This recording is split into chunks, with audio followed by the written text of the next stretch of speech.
Alguns séculos atrás, havia um jovem rapaz dinamarquês chamado Tycho Brahe. Esse jovem costumava se sentar ao luar para observar as estrelas. Desde cedo, ele tinha interesse pelo espaço sideral. Mal sabia ele que alguns anos depois, ele e seu nariz dourado entrariam para a história como o homem que conseguiu medir a distância da Terra para um corpo celeste, além de ser o mestre de Johannes Kepler.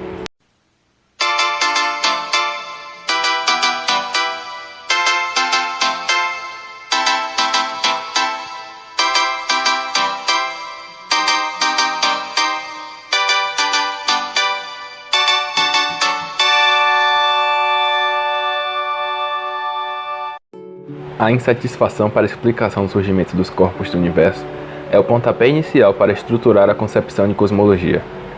Iniciamos esse processo com Thales e a escola jônica. Passamos por muitos cientistas que se preocuparam com a estrutura da matéria, definição da ordem dos astros no céu e até mesmo o movimento desses astros no universo. De uma certa maneira, todas as teorias desenvolvidas eram fundamentadas de uma observação do céu. Em algum momento, viu-se a necessidade de medir a distância entre o observador e esses corpos celestes. Para tal, tira-se proveito de um fenômeno visual, denominado de paralaxe. Traduzido do grego, quer dizer alteração. Colocando um objeto à altura dos olhos, rente ao nariz, se nota uma mudança no plano de fundo quando é visto por um olho de cada vez. Por exemplo, fechando o olho direito e observando com o esquerdo, você enxerga um plano de fundo por trás do objeto. Quando você abre o outro e fecha este, é possível ver que o fundo atrás do objeto foi alterado. Pensando de uma maneira espacial, você vê um objeto por meio de um ângulo num local, e para ver este mesmo objeto em outro local, precisa mudar o ângulo de visão. Seria então formada uma triangulação, e por meio dessa triangulação, é possível medir a distância entre você e o objeto visto. Esta ideia foi primeiro utilizada por Tycho Brahe, um importante astrônomo dinamarquês que contribui com observações precisas do céu, para o desenvolvimento das leis de Kepler, que era seu aprendiz, e para o sistema heliocêntrico do espaço, num período em que não haviam instrumentos de observação como lunetas ou telescópios. O astrônomo revolucionário desenvolve instrumentos de grande escala que o auxiliaram na observação dos astros, a olho nu. Um de seus mais importantes projetos, Castelo Celeste, localizado na ilha de Hven, era projetado de uma maneira que geograficamente ele pudesse observar o céu com precisão. Um fato curioso é que o dinamarquês era tão obcecado por sua precisão matemática que, ao discordar de seu primo sobre o resultado de um cálculo, lutou a fio de espada e até perdeu parte do seu nariz na briga, sendo este substituído por uma prótese dourada para ocasiões especiais, ou um metal menos nobre para o dia a dia. Ele foi pioneiro na construção de instrumentos gigantes que o ajudassem a registrar dados fiéis sobre os corpos celestes em uma época onde ainda não haviam telescópios ou lunetas. Um desses construtos ficou conhecido como o Grande Quadrante Mural de Tycho Brahe. Buscando medir os ângulos entre dois objetos no céu, que o presente experimento foi elaborado. Construímos um compasso celeste utilizando os materiais: cabo de vassoura, régua de madeira com 50 centímetros e linha de nylon. Segue o experimento. Olá pessoal, tudo bem? A gente vai mostrar para vocês agora como é que funciona o nosso construto aqui, né? O nosso compasso celeste. Para isso, a gente precisou de uma régua de 60 centímetros. Ela é de madeira, né? Para assimilar os materiais que existiam na época lá de Tycho Brahe. A gente tem aqui um cabo que mede mais ou menos 120 centímetros. E para forçar a régua a fazer tipo um arco de círculo, eu usei um fio de nylon, prendi nas duas pontas, e essas pontas perpassam pela extremidade do meu cabo, tá bom?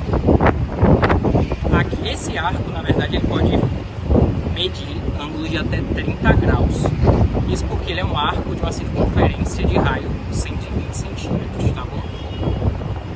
Bom, para usar o cálculo de paralaxe, para descobrir a distância entre nós e as estrelas, a gente vai fazer tipo uma simulação aqui. No chão eu fiz duas marcas, que são onde eu vou utilizar o meu compasso. E aqui, no nosso ambiente, eu fiz uma marca dessa árvore aqui. Então, o que eu preciso fazer na verdade é em cada um desses dois pontos, apontar o meu compasso em uma direção e verificar em qual dos números aqui da minha régua régua, eu consigo enxergar essa marca que eu fiz na água. Para só depois, então, dada a distância entre esses dois pontos, eu descobrir qual é o ângulo que é formado entre eles e utilizar trigonometria para medir a distância entre nós e aquele ponto. Vou enxergar qual a marcação que eu vejo na régua quando eu observo a minha marcação a partir desse primeiro ponto aqui. Para isso eu preciso apontar o meu compasso para uma certa direção. E na seguinte eu tenho que apontá-lo para a mesma direção. Agora eu tenho que observar em qual ponto da régua eu consigo enxergar essa marcação. Só que eu vou fazer isso 1 metro depois. Eu já tenho a marca no chão. Eu vou alinhar a base do meu compasso com essa marcação que está rente com a outra. Eu preciso apontá-lo para a mesma direção que eu apontei naquela outra posição.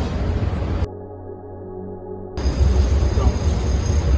Agora eu tenho aqui que do primeiro ponto eu enxerguei essa marca aqui no número 8.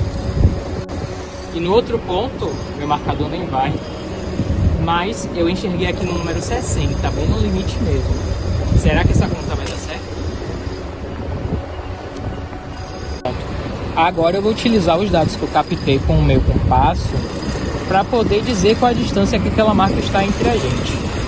Primeiro de tudo, eu tenho que pegar o que eu enxerguei nesses dois pontos. Eu preciso subtrair o maior do menor, tá bom? Então vai ser aqui na nossa fórmula, 60 menos 8. Isso vai me dar a distância entre as duas marcas naquela régua do nosso compasso. Eu preciso dividir essa distância pelo raio da minha circunferência. E o raio da circunferência do meu arco é dado exatamente pelo tamanho daquele cabo que eu estou usando. O meu cabo mede 120 centímetros. Então eu vou dividir essa subtração por 120. E a gente descobre que a divisão entre 52 e 120 é 0,43. Só que essa angulação aqui ela está medida em radianos. E para eu poder utilizar na minha triangulação, eu preciso descobrir em graus. Então eu vou transformar 0,43 de radianos para graus. Como é que eu faço isso? Eu preciso dividir 0,43. Ao invés de usar π, que é 3,14, eu vou aproximar para 3 para facilitar o nosso cálculo. E eu preciso multiplicar por 180.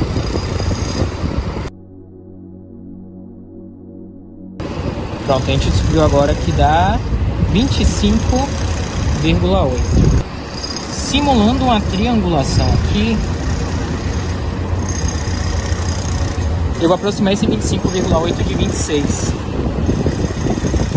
Já que está assim tão próximo, eu vou cortar a nossa base aqui, que eu tenho um comprimento de 100 centímetros, cortá-la ao meio. E aqui eu terei dois comprimentos de 50 centímetros. E o meu ângulo aqui de cima eu também vou dividir por 2. Por que eu vou dividir por 2? Porque eu quero ter dois triângulos retângulos para poder facilitar o meu cálculo. Então, representando um desses triângulos retângulos aqui, eu tenho um triângulo onde a base é 50 centímetros. Nos seus ângulos internos ele tem um ângulo de 90 graus. A metade de 26, que é 13 graus. E como a soma de todos os ângulos internos de um triângulo tem que dar 180, só me resta aqui somar o 90 com 13 e subtrair 180, o que deixa sobrando apenas um ângulo de 77 graus. E aqui eu tenho a medida de 50 centímetros e eu tenho um ângulo de 77. Uma relação que pode me ajudar nisso é o cálculo da tangente. A tangente é igual cateto oposto sobre o cateto adjacente. Aqui eu não tenho a medida do cateto oposto. E é exatamente essa medida aqui que eu quero descobrir. Então eu vou calcular aqui a tangente de 77 igual x sobre 50. Aí a gente passa esse 50 para o outro lado. X é igual a tangente de 77 graus vezes 50. Olhando na tabela de tangentes, a gente sabe que é 4 4,33 a tangente de 77. Então, 4,33 vezes 50.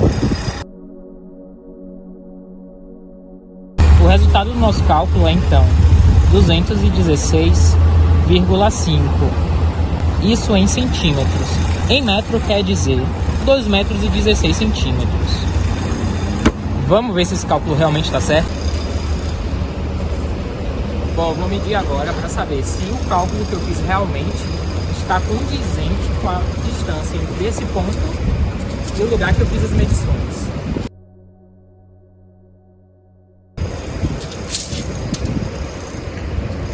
Parece que tem uma aproximação boa. A minha trina está dizendo que eu estou a uma distância de 2 metros e 16 centímetros.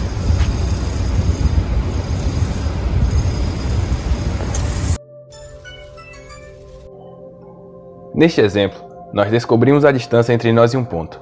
Mas falando em distâncias astronômicas, essa verificação de distância no arco deveria ser feita em diferentes momentos do ano. Mas por que isso? A distância entre a Terra e as estrelas é tanta que mesmo que nós observássemos um objeto em diferentes pontos do planeta, o efeito de paralaxe é nulo, ou seja, veríamos esse corpo no mesmo lugar. Então, para solucionar esse problema, nasce a ideia de verificar a posição de um astro no céu em diferentes momentos do ano, pois assim seria a Terra que, em seu movimento de translação ao redor do Sol, ela estaria em diferentes posições no espaço. Então eu verificaria a posição desse astro no céu quando a Terra estivesse de um lado do Sol e a posição desse mesmo astro quando a Terra estivesse aqui, do outro lado do Sol. E eu usaria essa mudança na posição para estabelecer um ângulo de paralaxe. E daí eu usaria também a distância da Terra para o Sol como raio do meu cálculo para poder saber a distância que há entre a Terra e essa estrela. Hoje em dia, a estrela que está mais próxima de nós é a Próxima Centauri. E a gente nota que a mudança de paralaxe usando esse método da translação, ela é calculada em segundos de arco.